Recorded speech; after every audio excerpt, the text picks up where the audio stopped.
Ok, bonjour tout le monde et bienvenue dans cette nouvelle vidéo. Aujourd'hui, vidéo un petit peu storytelling, si je peux appeler ça comme ça. Je vais vous raconter les deux photos que je n'ai jamais prises et qui me hantent un petit peu.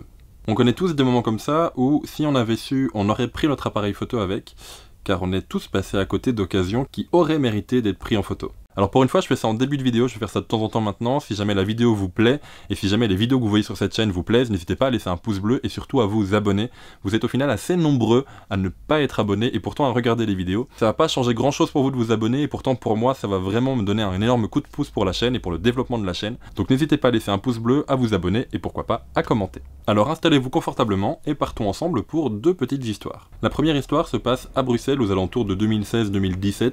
J'ai plus la date exacte en tête. J'ai ouvert la chaîne YouTube depuis 1 an ou 2, les vidéos commencent un peu à fonctionner, et un abonné m'envoie une date d'exposition de mon photographe préféré dont j'ai déjà parlé en vidéo, qui est Sebastião Salgado. Il fait une exposition en plein centre de Bruxelles, et surtout il sera présent au vernissage. Alors en bon fanboy que je suis, je me dis que je pourrais très bien aller acheter un livre photo et le faire dédicacer à ce vernissage. Je prends donc le train, je m'y rends, et j'ai cette petite discussion dans ma tête de moi à moi, je pense que vous voyez très bien de quoi je veux parler. Je me demande du coup si ça vaut le coup de prendre mon appareil photo ou pas avec. J'ai souvent cette interrogation dans ma tête quand je vais notamment à un salon photo où je trouve un petit peu ridicule d'aller avec son appareil photo, voir d'autres appareils photo, et du coup je me dis que si je trouve ça ridicule pour du matériel, pour des photos, ça vaut pas le coup non plus de prendre son appareil photo. Je vais pas prendre en photo une exposition photo, ce serait un petit peu bizarre je trouve. Et donc du coup je le laisse bien évidemment à la maison. Vu que j'y vais en train, je dois bien vous avouer que j'écoute énormément de musique, hein, je suis environ à 4 heures quotidiennement, et donc dans le train je n'y échappe pas, j'écoute beaucoup de musique, je regarde même 1 ou 2 vidéos, ce qui fait que je n'ai plus de batterie sur mon téléphone. Ce qui inclut deux choses, premièrement que je vais devoir me démerder tout seul pour trouver l'adresse, parce que qui dit plus de téléphone dit plus de GPS, et deuxièmement, je n'ai du coup plus du tout de moyens de prendre de photos. J'arrive donc à l'exposition, et lorsque je rentre dans la salle, en fait je me rends compte que juste mon arrivée fait baisser la moyenne d'âge d'environ 10 ans, toutes les personnes présentes devaient avoir plus de 60 ans au minimum. J'avais quoi, 21, 22 ans à l'époque, donc effectivement c'était un peu un choc de rentrer, et je l'ai vu dans le regard des autres surtout. Je regarde quelques photos que je connais déjà de Salgado, notamment énormément de photos du livre Genesis,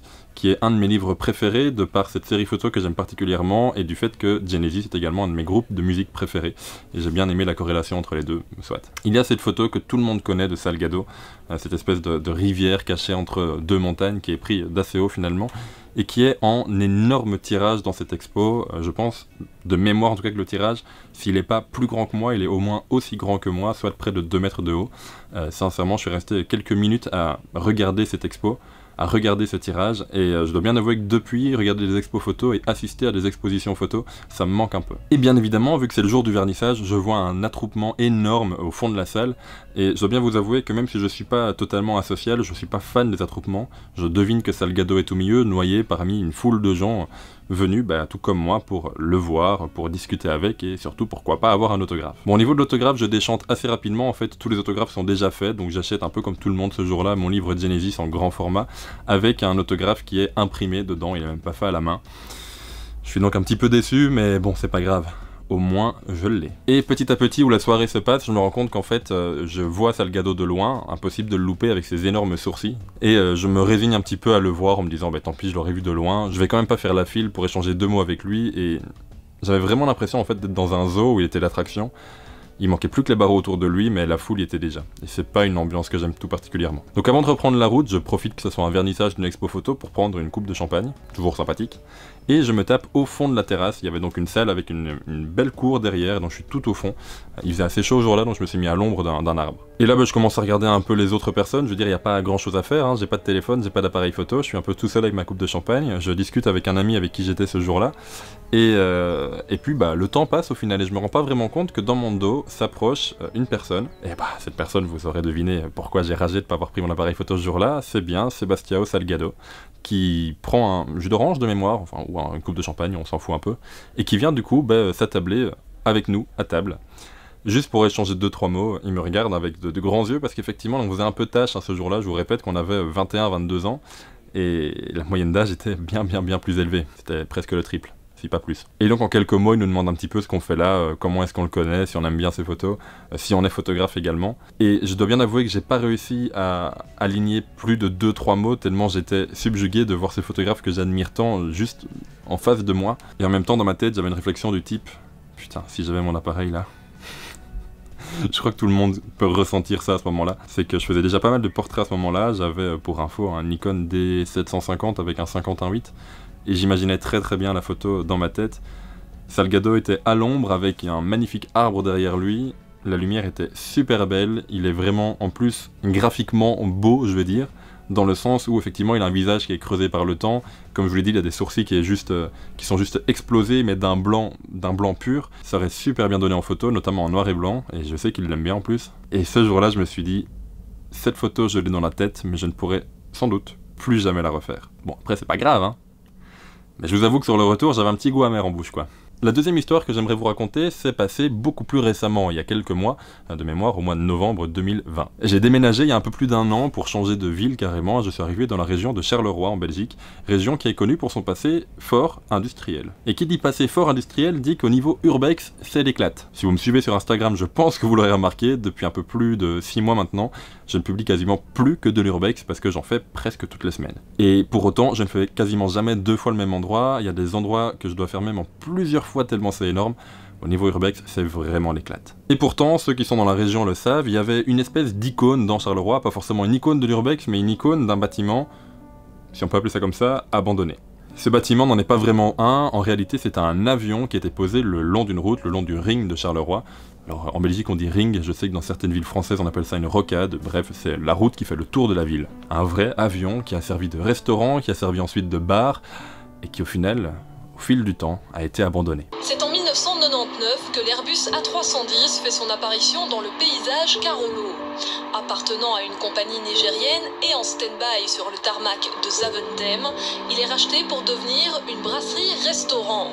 Pour arriver à Gilly, l'avion est transporté en péniche jusqu'à Châtelet, avant d'être tracté par un camion durant la nuit. Et cet avion abandonné était tellement simple d'accès que j'ai toujours repoussé sa visite et sa prise de photos. Je me suis toujours dit que je ferais ça plus tard. C'était tellement simple et je passais tellement souvent à côté que je me suis dit que ça valait pas vraiment la peine de prendre une journée complète pour aller juste faire une photo de cet avion. Jusqu'au jour où, en étant pas très loin pour faire une course, je me rends compte que ça sent le cramé. Là aussi vous voyez le lien très vite je pense. Je suis à quelques rues de cet avion et il y a une fumée énorme et épaisse qui se dégage d'un endroit on ne sait pas où et ça sent le plastique cramé mais d'une force. C'était vraiment impressionnant. J'avais beaucoup de mal à respirer, d'autant plus avec le masque, hein, période de Covid oblige. Et je ne savais pas vraiment ce qui prenait feu. On entendait des sirènes de pompiers, du coup je me suis pas vraiment inquiété. Et puis au final, ça peut arriver. Jusqu'au moment où j'ai commencé à réfléchir en me disant qu'est-ce qui pourrait prendre feu. On a un hôpital qui est pas très loin, j'espère sincèrement que c'est pas ça. Et puis je discute avec un monsieur qui passe et qui me dit non c'est rien de grave, c'est juste l'avion. C'est juste l'avion. L'avion que j'ai jamais pris en photo, dont j'ai toujours repoussé la prise de photo, et qui est là, occupé à cramer. Et de nouveau, je n'ai pas d'appareil photo. J'ai les boules. Autant vous dire que du coup, ce jour-là, j'avais de la batterie sur mon téléphone et j'avais fait pas mal de photos avec mon téléphone. Malheureusement, ça remplacera jamais la qualité d'un appareil photo et ne fût-ce que l'acte de prendre une photo avec un appareil photo. En tant que photographe, je trouve ça vraiment important. J'ai pas l'impression de prendre des photos avec mon téléphone. Soit c'est un autre gros débat également. Mais du coup, je me suis approché avec le masque et avec une écharpe en plus car c'était vraiment très compliqué de respirer. Je me suis approché de l'autre côté de la route où on avait une vue totale sur cet avion et j'ai pris quelques photos ainsi qu'une ou deux vidéos. Je pense que si je les retrouve, vous verrez ici. Mais c'est à ce moment-là que j'ai eu l'idée de faire cette vidéo, celle que vous regardez là maintenant, où je vous parle un petit peu de ces photos que je ne prendrai jamais car au final, cet avion qui brûle représentait vraiment cette idée-là. C'est-à-dire que c'est là, en face de moi, je n'ai jamais pris le temps de le faire, j'ai pas pris l'appareil photo avec. Et c'est trop tard. Je suis juste occupé là à le regarder, je n'ai pas le temps de rentrer chez moi et de revenir prendre la photo, c'est trop tard. C'était maintenant ou jamais. Et donc ce sera jamais. Bref, si c'est le cas pour vous aussi, si vous aussi vous avez eu des moments photos où vous êtes un peu passé à côté du coche parce que vous n'avez pas pris l'appareil photo, parce que vous avez peut-être raté la photo, n'hésitez pas à en parler en commentaire, ça pourrait être cool d'échanger là-dessus et pourquoi pas de faire un épisode 2 où je parle de vos histoires photos un petit peu ratées. Ça pourrait être cool de partager tout ça. Bref, j'espère que vous aurez aimé cette vidéo. Si c'est le cas, comme dit en début de vidéo, n'hésitez pas à laisser un pouce bleu et à vous abonner. Nous on se retrouve jeudi prochain à 18 h pour une nouvelle vidéo qui va parler un tout petit peu de technique et matériel, un autre petit débat également qui va être bien sympa. Alors en attendant, sortez, enfin, faites attention autour de vous. Prenez des photos, prenez des vidéos, mais surtout faites ce qu'il vous plaît. Et puis à jeudi prochain. Ciao tout le monde.